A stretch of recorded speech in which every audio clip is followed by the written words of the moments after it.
എല്ലാവർക്കും നമസ്കാരം. Top 1 UK അപ്ഡേറ്റിലേക്ക് സ്വാഗതം. നമ്മളിന്ന് പറയാൻ പോകുന്നത് കാനഡയിലെ നിലവിലെ സാഹചര്യങ്ങളും കാനഡയിലെ അവസ്ഥയെക്കുറിച്ചുമാണ്. ഖാലിസ്ഥാൻ വിഷയത്തിൽ കാനഡയുമായി ഇന്ത്യൻ നയതന്ത്ര സംഘർഷത്തിലായിട്ട് കുറച്ചു കാലമായി. കാനഡയിൽ മലയാളികൾ ഉൾപ്പെടെ നിരവധി ഇന്ത്യക്കാരാണ് പഠനത്തിനും ജോലിക്കുമായി തിരഞ്ഞെടുത്തിരിക്കുന്നത്. ഇവരുടെ ഭാവിയിൽ പലപ്പോഴും ഒരു തുലാസിലാക്കുന്ന സാഹചര്യമാണ് ഈ നയതന്ത്ര സംഘർഷത്തിലൂടെ ഉണ്ടായിട്ടുള്ളത്. ഖാലിസ്ഥാൻ നേതാവ് ഹർദീപ് സിംഗ് നിജാറിൻ്റെ കൊലപാതകവുമായി ബന്ധപ്പെട്ട് ഇന്ത്യക്കെതിരെ കനേഡിയൻ പ്രധാനമന്ത്രി ജസ്റ്റിൻ ട്രൂഡോയുടെ ആരോപണത്തിന് പിന്നാലെയാണ് ഇരു രാജ്യങ്ങളും തമ്മിലുള്ള ബന്ധം വഷളായത്. നിജാറിൻ്റെ കൊലപാതകത്തിന് പിന്നിൽ ഇന്ത്യൻ ഉദ്യോഗസ്ഥർക്ക് പങ്കുണ്ടെന്നാണ് കാനഡയുടെ വാദം. കാനഡയിലെ സിഖ് വോട്ട് ബാങ്ക് ലക്ഷ്യമിട്ടാണ് ജസ്റ്റിൻ ട്രൂഡോ ഇങ്ങനെയുള്ള അപരാധങ്ങൾ അല്ലെങ്കിൽ ഇങ്ങനെയുള്ള രാഷ്ട്രീയ നീക്കങ്ങൾ ഇന്ത്യക്കെതിരെ നടത്തിയത്. ഇരു രാജ്യങ്ങളും നയതന്ത്ര പ്രതിനിധികളെ പുറത്താക്കുന്നതുവരെ എത്തി ഈ സംഘർഷത്തിൻ്റെ സാഹചര്യം. കാനഡ പ്രധാന ഡെസ്റ്റിനേഷനായി ഇന്ത്യയിലെ വിദ്യാർത്ഥികൾക്ക് മാറിയിരുന്നത് ഒരു കാലമായിരുന്നു. ഈ വർഷം മാത്രം വിദേശത്ത് പഠിക്കുന്ന 1.3 ദശലക്ഷത്തിലധികം ഇന്ത്യൻ വിദ്യാർത്ഥികളിൽ 4,27,000 കാനഡയാണ് ഒന്നാം സ്ഥാനത്ത് നിൽക്കുന്നത്. ഇത് കാനഡയിലെ മൊത്തം അന്താരാഷ്ട്ര വിദ്യാർത്ഥികളുടെ 41% എന്നാണ് വിവിധ കണക്കുകൾ വ്യക്തമാക്കുന്നത്.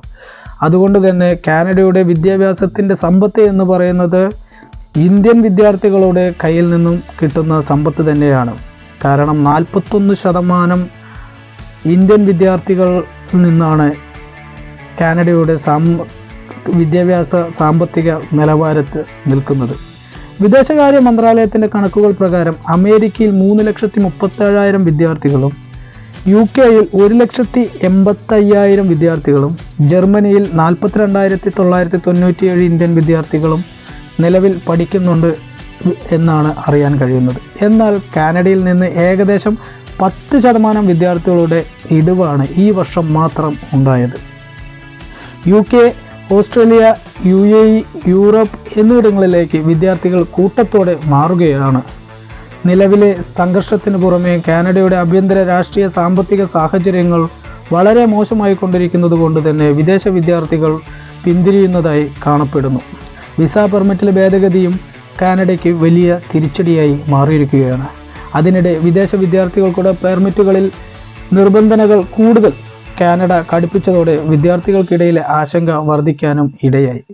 രാജ്യത്തെ താത്കാലിക താമസക്കാരുടെ എണ്ണം കുറയ്ക്കുക എന്ന ലക്ഷ്യത്തോടെ വിദേശ തൊഴിലാളികൾക്കുള്ള നിയമങ്ങളിലും ഭേദഗതി വരുത്തിയിരുന്നു. ഇതോടെ ഇന്ത്യയിൽ നിന്നടക്കം കാനഡയിലേക്ക് കുടിയേറിയവർ ആശങ്കയിലായി എന്നുള്ളതാണ് സത്യം. ഈ വർഷം വിദേശ വിദ്യാർത്ഥി പെർമിറ്റ് 35% കുറവാണ് കാനഡയുടെ നിലവിലെ അവസ്ഥ. അടുത്ത വർഷം 10% വീണ്ടും കുറയ്ക്കും എന്നാണ് പ്രധാനമന്ത്രി ജസ്റ്റിൻ ട്രൂഡോ വ്യക്തമാക്കിയിരിക്കുന്നത്. 2023 5,09,390 പേർക്കാണ് ഇന്റർനാഷണൽ സ്റ്റഡി പെർമിറ്റ് കാനഡ നൽകിയിരിക്കുന്നത്. എന്നാൽ 2024 ഇത് 7 മാസത്തിനിടെ അല്ലെങ്കിൽ ഡിസംബറോടെ 1,75,920 ഇന്റർനാഷണൽ സ്റ്റഡി പെർമിറ്റ് നൽകി എന്നാണ് കാനഡ വ്യക്തമാക്കുന്നത്. 2025 ഇത് 4,37,000 ആക്കും എന്നാണ് കാനഡയുടെ ലക്ഷ്യവും. മാറ്റങ്ങൾ തൊഴിൽ മേഖലയിലും ജീവിത പങ്കാളിയെ കൂടെ വിദേശത്ത് കൊണ്ടുവരാനുള്ള നിയമത്തിലും പ്രതിഫലിപ്പിക്കും. അതോടെ കാനഡയുടെ സാഹചര്യം തന്നെ മാറിയിരിക്കുകയാണ്. കാനഡിയൻ സർവകലാശാലകളിലെ ബിരുദധാരികൾക്ക് ഓപ്പൺ വർക്ക് പെർമിറ്റിനായി അപേക്ഷിക്കാൻ കഴിയുന്ന നിരവധി അന്തർദേശീയ വിദ്യാർത്ഥികൾക്ക് കാനഡയിൽ സ്ഥിര താമസമാക്കുന്നതിനുള്ള ഒരു മാർഗമാണ് സ്റ്റുഡൻറ് വിസ എന്നുള്ളത്. ഇത് വളരെ ജോലികൾ ഉൾപ്പെടെയുള്ള മേഖലകളിൽ പ്രവർത്തിക്കാൻ അനുവദിക്കുന്നു. എന്നാൽ ഇത് കൂടി നിർത്തലാക്കാനാണ് കാനഡിയൻ ഗവൺമെൻറ് തയ്യാറാവുന്നത്. താമസ സൗകര്യങ്ങളും മറ്റ് വിഭവ സൗകര്യങ്ങളുമുള്ള പ്രതിസന്ധി കാനഡയിൽ രൂക്ഷമായതായി ഈ പ്രതിസന്ധിയിൽ നിന്ന് രാജ്യത്തെ രക്ഷിക്കാനായിട്ടാണ് അന്തർദേശീയ വിദ്യാർത്ഥികൾക്കുള്ള student direct stream visa Canada നിർത്തുന്നത് എന്നും റിപ്പോർട്ടുകൾ പറയുന്നുണ്ട്. കൂടാതെ അന്തർദേശീയ വിദ്യാർത്ഥികൾക്ക് കാനഡയിൽ ബാങ്കുകളിലെ നിർബന്ധിത ലിക്വിഡ് നിക്ഷേപമായി guarantee investment certificate GIC fees ജനുവരി മുതൽ $20,635 വർദ്ധിപ്പിക്കുകയും കാനഡ ചെയ്തിട്ടുണ്ട്.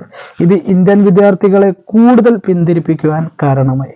അതുകൊണ്ട് തന്നെ ഇപ്പോൾ കാനഡയുടെ സാഹചര്യം വളരെ മോശമായി കൊണ്ടിരിക്കുകയാണ്. സാമ്പത്തികമായും വിദ്യാഭ്യാസ രംഗത്തും എല്ലാം തന്നെ വളരെ മോശമായ ഒരു സാഹചര്യത്തിലൂടെയാണ് കാനഡ കടന്നു പോകുന്നത്. അതിന് ഏറ്റവും വലിയൊരു തെളിവാണ് ഇപ്പോൾ അമേരിക്കയുടെ പുതിയ പ്രസിഡന്റായിട്ടുള്ള ഡൊണാൾഡ് ട്രംപ് തന്നെ അവകാശപ്പെട്ടത്. കാനഡ അമേരിക്കയുടെ 51ാമത്തെ സ്റ്റേറ്റായി തിരിച്ചെടുക്കാൻ തയ്യാറാണ് എന്നുള്ള ഒരു പ്രസ്താവന കൂടി പ്രസിഡന്റ് ട്രംപ് നടത്തിയിരിക്കുന്നു. അതുകൊണ്ട് അതിൽ നിന്ന് തന്നെ നമ്മൾക്ക് മനസ്സിലാകും കാനഡയുടെ നിലവിലെ സാഹചര്യം എന്താണെന്ന്. കാനഡയിലെ പല സാഹചര്യങ്ങളെക്കുറിച്ചുള്ള വീഡിയോകളും ഈ ചാനലിൽ ലഭിക്കുന്നതാണ്. നിങ്ങൾക്ക് ആവശ്യമുള്ളവർക്ക് പോയി കാണാവുന്നതുമാണ്. അതുകൊണ്ട് തന്നെ വ്യത്യസ്തമായിട്ടുള്ള ഇതുപോലെ കാനഡയിലെയും മറ്റ് യൂറോപ്യൻ കൺട്രികളിലെയും വിദേശ രാജ്യങ്ങളിലെയും അപ്ഡേറ്റുകൾ നിങ്ങളിലേക്ക് എത്തിക്കുവാനായി നിങ്ങൾ ഈ ചാനൽ ഇതുവരെ സബ്സ്ക്രൈബ് ചെയ്തില്ലെങ്കിൽ സബ്സ്ക്രൈബ് ചെയ്യണം. നിങ്ങളുടെ അഭിപ്രായങ്ങൾ കമൻറ്റ് ചെയ്യണം. നന്ദി, നമസ്കാരം.